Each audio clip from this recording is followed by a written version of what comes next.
ಸ್ಪೂನಷ್ಟು ಮೆಂತ್ಯ ಹಾಕ್ಕೊಳ್ತಾ ಇದ್ದೀನಿ. ಪಲ್ಯ ರೆಡಿಯಾಗಿದೆ ನೋಡಿ ಹೇಗೆ ಬಂದಿದೆ.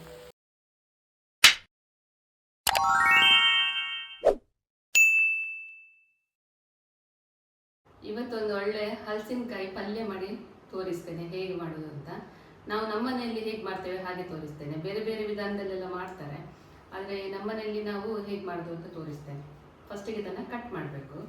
ಕಟ್ ಮಾಡಿ ಫಸ್ಟಿಗೆ ಇದು ಸಣ್ಣದಾದರೆ ನಾವು ಕೊಚ್ಚಬಹುದು. ಇದು ಸ್ವಲ್ಪ ದೊಡ್ಡದಿದೆ, ನೋಡುವ ಒಳಗೆ ಬೆಳೆದಿದ ಅಥವಾ ಸ್ವಲ್ಪ ಎಳತ್ತು ಇದೆಯಾ ಅಂತ.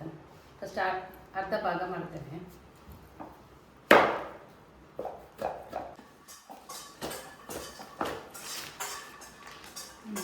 ಇದನ್ನು ಬದಿಗಿಡ್ತೇನೆ. ಇದನ್ನು ಮಾಡ್ತೀನಿ, ಇದು ಸಾಕು ನಮಗೆ. ಇದಕ್ಕೆ ಮೊದಲಿಗೆ ಹಲಸಿನಕಾಯಿ ಕಟ್ ಮಾಡುವಾಗ ಎಣ್ಣೆ ಹಾಕ್ಕೊಳ್ಬೇಕು ಕೈಗೆ, ಇಲ್ಲದ್ರೆ ಅದರ ಮೇಣ ಎಲ್ಲ ಕೈಗೆ ಅಂಟಬೇಕು. ಸರಿ, ಚಂದ ಮಾಡಿ ಎಣ್ಣೆ ಹಚ್ಕೊಳ್ಬೇಕು.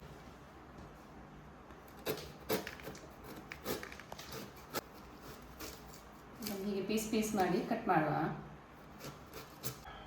ನಾನೀಗ ನೀರಿಗೆ ಹಾಕ್ತೇನೆ. ಇವಾಗ ನೋಡಿ ಕಟ್ ಮಾಡಿಟ್ಟೆ ಎಲ್ಲ, ಪೀಸ್ ಪೀಸ್ ಮಾಡಿಟ್ಟೆ ಈ ಥರ ಕಾಯಿಯನ್ನು. ಈಗ ಇದನ್ನು ಬೇಯಿಸಬೇಕು. ಫಸ್ಟಿಗೆ ಬೇಯಿಸ್ಕೊಳ್ಳುವ. ನಾನು ಕುಕ್ಕರಲ್ಲಿ ಬೇಯಿಸ್ತೇನೆ. ಹಾಗೆ ಕೂಡ ಬೇಯಿಸ್ಬೋದು, ಕುಕ್ಕರ್ ಅದರ ಹಾಗೆ ಬೇಯಿಸಿದರೆ ತುಂಬ ಹೊತ್ತಿಳಿಯುತ್ತೆ. ಅದಕ್ಕೆ ಕುಕ್ಕರಲ್ಲಿ ಬೇಯಿಸ್ತಾ ಇದ್ದೀನಿ. ಕುಕ್ಕರಲ್ಲಿ ಒಂದು ವಿಜಿಲು ಬರೆಸಿದರೆ ಸಾಕಾಗ್ತದೆ. ಇದಕ್ಕೆ ರುಚಿಗೆ ತಕ್ಕ ಉಪ್ಪು ಹಾಕ್ತೇನೆ. ಹಾಗೆ ಒಂದಿಷ್ಟು ಬೆಲ್ಲ ಹಾಕ್ತೇನೆ.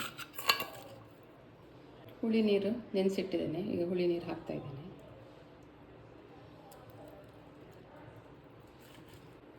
ಅದಕ್ಕೆ ಸ್ವಲ್ಪ ನೀರು ಹಾಕುವ.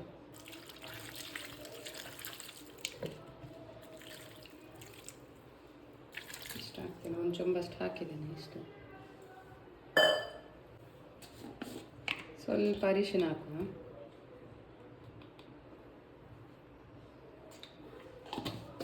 ಹಾಗೆ ಪರಿಮಳಕ್ಕೆ ಒಂದೆರಡು ಕಡ್ಡಿಯಷ್ಟು ನಾನು ಕರಿಬೇವು ಸೊಪ್ಪು ಹಾಕ್ತಾ ಇದ್ದೇನೆ. ಸ್ವಲ್ಪ ಮಿಕ್ಸ್ ಮಾಡಿಕೊಳ್ಳುವ. ಈಗ ಅದನ್ನು ಮುಚ್ಚಿ ಒಂದು ವಿಜಿಲು ಹಾಕಬೇಕು. ಇದಕ್ಕೆ ಒಂದು ವಿಜಿಲ್ ಬರಲಿ. ಇದಕ್ಕೆ ಮಸಾಲೆ ಪುಡಿ ರೆಡಿ ಮಾಡುವ. ಮೊದಲಿಗೆ ನಾನೊಂದು ಒಗ್ಗರಣೆ ಪಾತ್ರೆ ಇಟ್ಟಿದ್ದೀನಿ. ಅದಕ್ಕೆ ಸ್ವಲ್ಪ ಎಣ್ಣೆ ಹಾಕಬೇಕು, ಒಂದು ಚಮಚದಷ್ಟು ಸಾಕು. ಒಂದು ಚಮಚದಷ್ಟು ಉದ್ದಿನಬೇಳೆ ಹಾಕ್ತಾಯಿದ್ದೀನಿ. ಇವಾಗ ಇಲ್ಲೊಂದು ಕಾಲು ಭಾಗದಷ್ಟು ಈರುಳ್ಳಿಯನ್ನು ಈ ಥರ ಕಟ್ ಮಾಡಿ ಹಾಕ್ಕೊಳ್ತಾ ಇದ್ದೀನಿ. ಇದರೊಟ್ಟಿಗೆ ಫ್ರೈ ಮಾಡ್ಕೊಳ್ಬೇಕು. ಹಾಗೆ ಒಂದು ಕಡ್ಡಿಯಷ್ಟು ಕರಿಬೇವಿನ ಸೊಪ್ಪು ಹಾಕ್ತಾಯಿದ್ದೀನಿ. ಜೊತೆಗೆ ಇದು ಫ್ರೈ ಆಗಬೇಕು. ಇದಿಷ್ಟಾದರೆ ಸಾಕು. ಇದು ಗ್ಯಾಸನ್ನು ಆಫ್ ಮಾಡ್ತೇನೆ. ಇದು ಇವಾಗ ಸ್ವಲ್ಪ ಬದಿಗಿರಲಿ. 6 ರಿಂದ 7 ಮೆಣಸು ಹಾಕ್ಕೊಳ್ತಾ ಇದ್ದೀನಿ. ಬ್ಯಾಡಿಗೆ ಮೆಣಸು ಹುರಿದದಿದು. 1 ರಿಂದ 2 ಸ್ಪೂನಷ್ಟು, 2.5 ಹಾಕ್ತೇನೆ. ಎಷ್ಟು ಹಾಕ್ತೇನೆ? 2.5 ಸ್ಪೂನಷ್ಟು ಕೊತ್ತಂಬರಿ ಬೀಜ ಹಾಕಿದ್ದೀನಿ. ಹಾಗೆ ಸುಮಾರು 1 ಸ್ಪೂನಷ್ಟು ಇದು ಜೀರಿಗೆ ಹಾಕ್ತಾ ಇದ್ದೀನಿ. ಇದೆಲ್ಲ ಹುರಿದದ್ದೇ. 1/4 ಸ್ಪೂನಷ್ಟು ಮೆಂತ್ಯ ಹಾಕ್ಕೊಳ್ತಾ ಇದ್ದೀನಿ. ಹಾಗೆ ಇಲ್ಲಿ ನಾನು 1 ಸ್ಪೂನಷ್ಟು ಹಸಿ ಸಾಸಿವೆ ಹಾಕ್ಕೊಳ್ತಾ ಇದ್ದೀನಿ.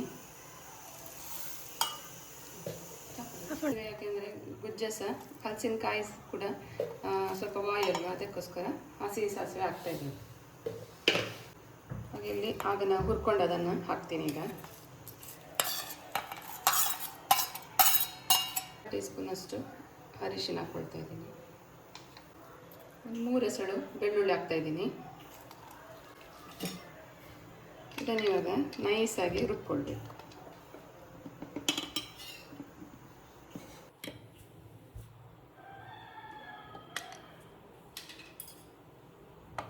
ಮಸಾಲೆ ಪುಡಿ ರೆಡಿ ಆಯಿತು.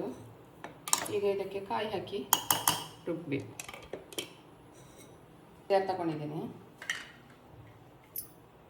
ಇದಕ್ಕೊಂದು ಅರ್ಧ ಗಡಿಯಷ್ಟು ತೆಂಗಿನಕಾಯಿ ಹಾಕ್ಕೊಳ್ತಾ ಇದ್ದೀನಿ. ಈಗ ಇದನ್ನು ಇದಕ್ಕೆ ಹಾಕ್ಕೊಂಡು ಇದನ್ನು ಇವಾಗ ಪುಡಿ ಮಾಡುವ. ಈಗ ನೋಡಿ ಪಲ್ಯಕ್ಕೆ ಹಾಕುವ ಪುಡಿ ರೆಡಿ ಆಯಿತು. ಇವಾಗ ಒಗ್ಗರಣೆ ಇಡಬೇಕು. ಇವಾಗ ಹಲಸಿನಕಾಯಿ ಬೆಂದಿದೆ ನೋಡುವ. ಬಿಸಿಲು ಹೋಗಿದೆ ಗ್ಯಾಸ್.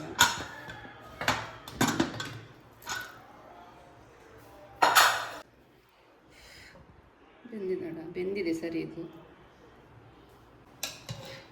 ಇದನ್ನು ಒಂದು ಪಾತ್ರೆಗೆ ಹಾಕ್ತೇನೆ ನಾನು.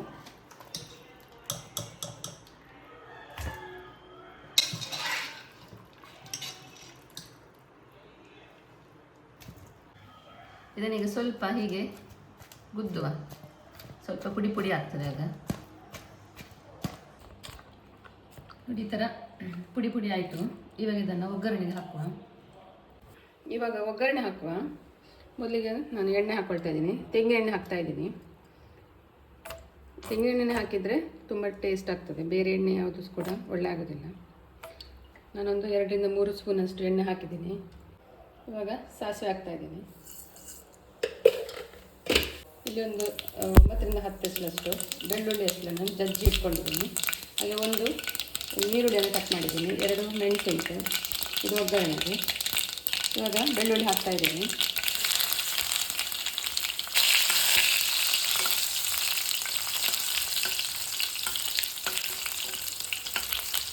ಬೆಳ್ಳುಳ್ಳಿ ಸ್ವಲ್ಪ ಫ್ರೈ ಆಗಿದೆ.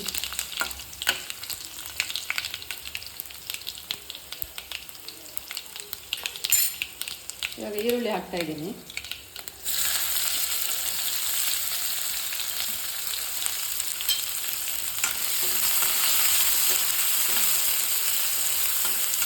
ಕರಿಬೇವು ಸೊಪ್ಪು.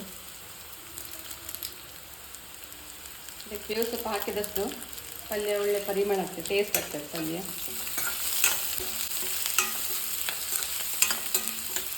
ಇದೀಗ ಚೆಂದ ಕೆಂಪಗೆ ಫ್ರೈ ಆಗಬೇಕು. ಇವಾಗ ಅದು ಕೆಂಪಾಗಿದೆ. ಈಗ ನಾನು ಇದಕ್ಕೆ ನಾವು ಪುಡಿ ಮಾಡಿಟ್ಟಂತಹ ಪಲ್ಯದ ಪುಡಿಯನ್ನು ಸೇರಿಸಬೇಕು.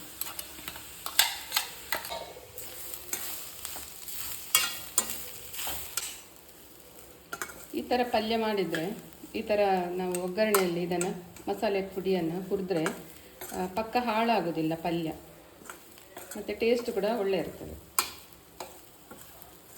ಈಗ ನೋಡಿ ಇದು ಚೆನ್ನಾಗಿ ಫ್ರೈ ಆಗಿದೆ.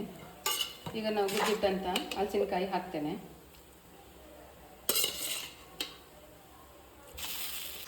ಇವಾಗ ಇದನ್ನು ಒಳ್ಳೆ ಮಿಕ್ಸ್ ಮಾಡಬೇಕು. ಸ್ವಲ್ಪ ಉಪ್ಪು ಕಡಿಮೆ ಉಂಟು, ಉಪ್ಪು ಹಾಕ್ತಾ ಇದ್ದೀನಿ. ಹಾಗೆ ಕೊನೆಗೆ ಇಲ್ಲಿ ಇಂಗಿನ ನೀರನ್ನು ರೆಡಿ ಮಾಡಿಟ್ಟಿದ್ದೀನಿ. ಇಂಗನ್ನು ಸ್ವಲ್ಪ ನೀರು ಹಾಕಿ ಕಲಸಿ ಇಟ್ಟಿದ್ದೀನಿ. ಇದನ್ನು ಇವಾಗ ಇದಕ್ಕೆ ಹಾಕ್ತೀನಿ. ನಿಮ್ಮ ಹತ್ರ ಪುಡಿ ಇಂಗಿದ್ರೆ ಒಗ್ಗರಣೆ ಹಾಕುವಾಗನೇ ಹಾಕ್ಬೋದು. ಇದನ್ನು ಇವಾಗ ಒಳ್ಳೆ ಮಿಕ್ಸ್ ಕೊಡಬೇಕು.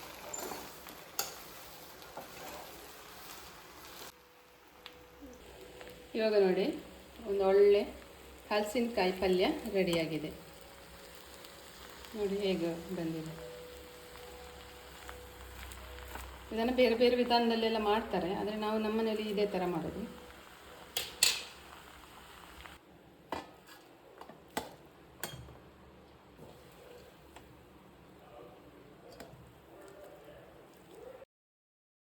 ನೋಡಿದ್ರಲ್ಲ ಹಲಸಿನಕಾಯಿ ಸುಕ್ಕ ಅಥವಾ ಪಲ್ಯ ಹೇಗೆ ಮಾಡೋದು ಅಂತ. ನೀವು ಕೂಡ ನಿಮ್ಮ ಮನೆಯಲ್ಲಿ ಒಂದ್ಸಲ ಇದೇ ಥರ ಟ್ರೈ ಮಾಡಿ ನೋಡಿ, ತುಂಬ ಟೇಸ್ಟಿಯಾಗಿರುತ್ತೆ.